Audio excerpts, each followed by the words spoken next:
Hello, everybody. Welcome back to the Plexi Film Show. This is AJ, where I break down and analyze films, TV shows, and video games.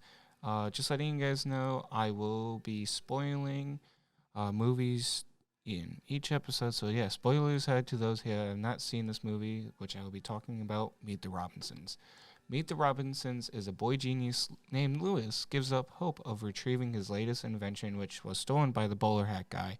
Then a young time traveler named Wilbur Robinson, aka Lewis's son, in the future. On the scene to whisk Lewis away in his time machine, which the boys spend a day in the future with Wilbur's eccentric family and uncover an amazing secret at the same time. So yeah, that's the summary of Meet the Robinsons, and now I'll be talking about this movie. So yeah, spoilers ahead to those who have not seen it. I'll be breaking down, analyzing, and telling what my favorite movie or favorite scenes, favorite characters, some theories behind it. So I'll be talking about this movie. So if you have not seen it, go ahead and watch it beforehand. Otherwise, this movie is going to be spoiling, or I will be spoiling this movie for you. Anywho, my opinion of the movie, I'd give it 7 out of 10. It's great animation, really good layout of characters, amazing story, really brilliant concept. My favorite character would have to be Petunia, which is the puppet. If you're wondering why, the reason is because one, she's not really. I don't like to say this, but a useless character, but I would say a really fun character that is always up to no good and just always causing mischief to other characters in the movie. Some foreshadows that I was able to find in the movie is there is a bunch of foreshadows in this movie. I mean, this movie's built, established upon foreshadows, where you have to pay attention and literally listen to every line very closely. So yeah. Some of the favorite scenes would have to be the meatball fight scene at the dinner table, which is so funny. It's like overdone, over like dramatic, just for fun and games before literally things fall apart after this scene, pretty much. The fight scene with the dinosaurs, right after that. But I find the fight scene with the dinosaur very interesting because it shows all the characters' abilities and talents that they all have, which I find really cool and interesting because you get to see each individual family's talent and skills in it. Another favorite scene would be Lewis helping his roommate get the winning catch. I find that scene really wholesome because if it wasn't for Lewis doing that, his future would be ruined by him. Because if you remember, he goes in the future and the enemy, aka the bowler hat guy, aka Goob, aka Lewis's roommate, Lewis stayed up all night and Goob couldn't fall asleep for his baseball game the next day, which he failed and got beat up, and he just, did not have a good life. And that was the main reason why he tries to ruin Lewis's life, because according to Goob, Lewis ruined Goob's life. So yes. One thing that I saw that I really think would be cool to have a meaning behind it, or like why this number specifically. But if you remember the box, just the crate that Lewis had of tally marks of all the adoption interviews that he went through, the number was 124. Why 124? I don't know. I really don't know. I find it really interesting. So I feel like there has to be a meaning behind that number. I couldn't find anything. If you guys do, please write down in the comments below or just DM me on Instagram, which my Instagram is PlexiFilm on Instagram. You could find me on Instagram with that.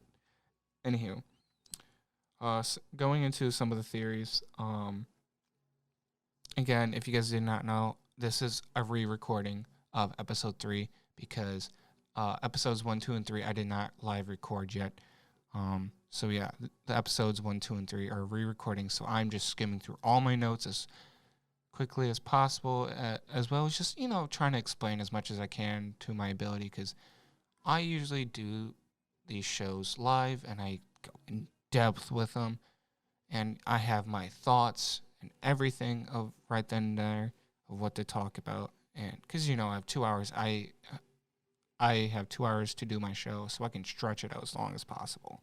Well, this I don't have all those thoughts that I had, so I'll try to do my best to explain everything that I did. So, the first theory that I have is Puppet Wife's evil secret. Petunia Robinson. Why is she a puppet? Where is she? Does she have grief for Fritz? Is she a grief for Fritz, I should say. Relieving, does she help relieve the memories of the potential death of his wife? Because Petunia is supposed to be a puppet of his wife. And we're thinking that the puppet was built for Fritz to relieve the memories. But why would you want to relieve those memories? Because if you think about it, Petunia was not a good character in the film to Fritz. She seemed very abusive to Fritz because she slapped him multiple times, and whenever the character Petunia threatens him, he backs away. He always frowns. He seems very intense and scared all the time. So we're thinking, why would you want that grief back if she wasn't a good person to him? I don't know. But how did she die? I don't know. Potential death by crash of stress and arguments with the whole family, maybe. Cornelius, a.k.a., the kid. Lewis, a.k.a. Lewis. Cornelius was just the alias name for Lewis. Cornelius made the puppet, but is the puppet alive, or is it AI, or is Fritz controlling it? We don't know. I just find that really interesting because if she has real brain, because if you remember the hat that Lewis in the future has made, which is the hat that helps the bowler hat guy, which in those hats, are they real brains controlling it, or is it actual robots? I don't know. Cornelius has made so many of these things. So could the brain of Petunia be in the puppet? Because it is very lifelike. If you remember, Petunia seems to be able to control herself in some of the scenes that you were able to see. Because if you remember Fritz being knocked out, but the puppet is still moving. Is he acting, or is the puppet actually alive? We don't know. I find that very interesting. Moving on to the next theory, which is a secret within the Robinsons themselves, the family themselves. They could have easily figured out that Lewis was from the past. Easily. Same eyes. You can easily identify the similarities, even with or without a hat. I don't know. They could have known all along that Lewis was coming to the future, but why wouldn't Lewis tell his family about this? Potentially all knew that he was coming, and was it all acted or scripted? Did they practice this? Did they know that this is going to happen? Or does, Wilbur actually go onto a mission and need Lewis's past self help? I don't know. I just find that theory very interesting. Who is Lewis's actual mom? If you remember, at the beginning and the end of the scene, in the whole story, Lewis is trying to find who his mom is, trying to figure it out. But at the end of the movie, he decides not to figure out what his mom looks like or who she is as a person. But yeah, who is Lewis's mom? If you brighten up the image, because I did watch a video about this. They brightened the image of the opening scene. You can clearly see her face as blonde hair and blue eyes, the basic tropes of the family that you see of Lewis, blonde hair and blue eyes. The first couple that you're introduced to adopting Lewis is similar to Miss Harrington and Lux. So I find that very, interesting. Why does she leave Lewis there? Did she, could she not support Lewis in a way? Was it financially, family reasons? That's also another theory. Like, why would she just drop Lewis off at an adoption center? Like, could she just not deal with a kid? Like, there's usually reasons behind it. Instead of, I just don't want a kid. Here you go. Um, what? There was like never properly introduced to Lewis, and um, if you remember, Mrs. Harrington was the first interview that you see at the beginning of this film. You never get properly introduced to Lewis, and you can clearly see her caring more about the husband rather than Lewis himself because, Lewis's invention did not work out, and Mr. Harrington has a peanut allergy and he starts having a reaction. We're thinking that Mrs. Harrington is potentially Lewis's mother because the same looks, they're very similar. So I think she tries to stay. If you remember, she tries to stay as long as possible, hope for the best. I think Mrs. Harrington is just embarrassed of who Lewis has become as a son of hers. Maybe that's actual her Lewis's mom. I don't think. I don't know. I think that'd be cool, but that's very cruel for a mother to do that. To just, give up, be disappointed, like really.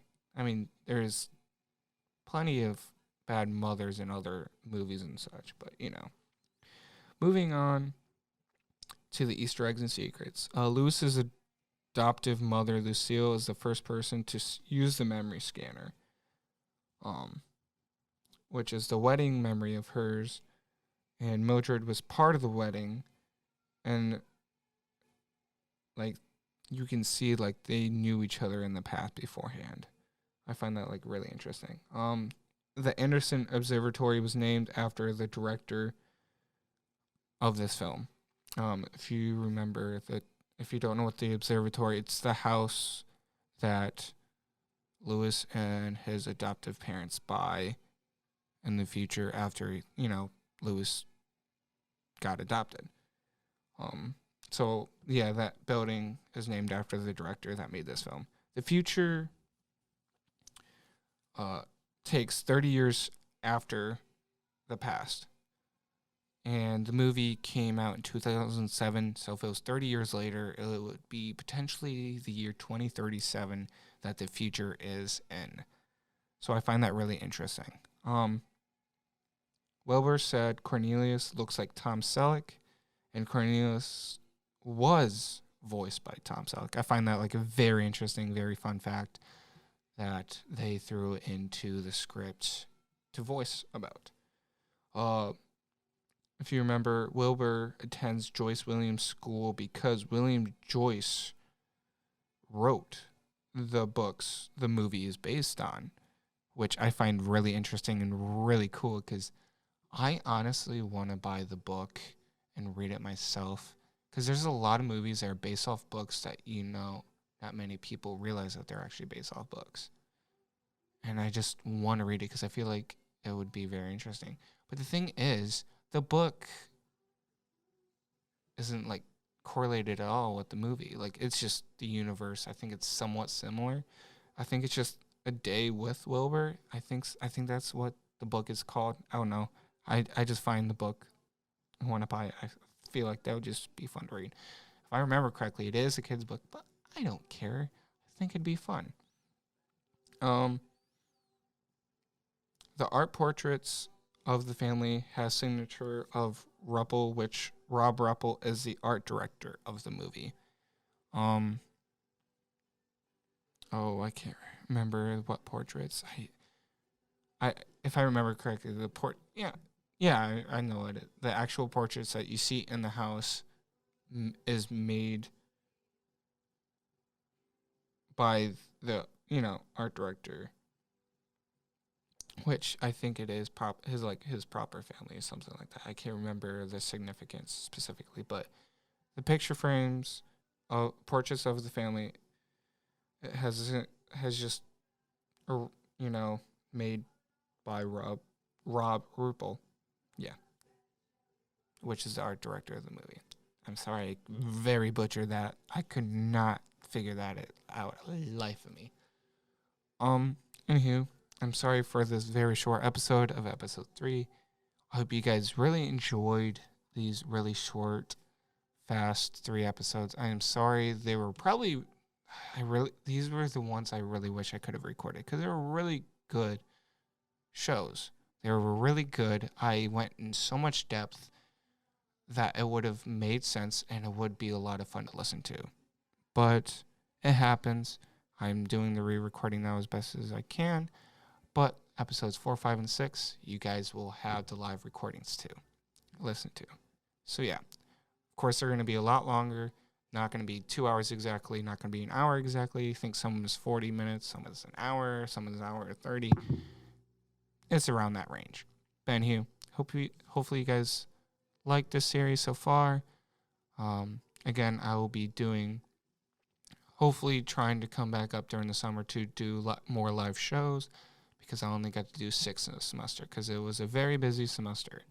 So yeah, I hope you guys enjoyed for listening, and I hope to see you guys in the next episode. And yeah, love you guys so much. I will talk to you guys later.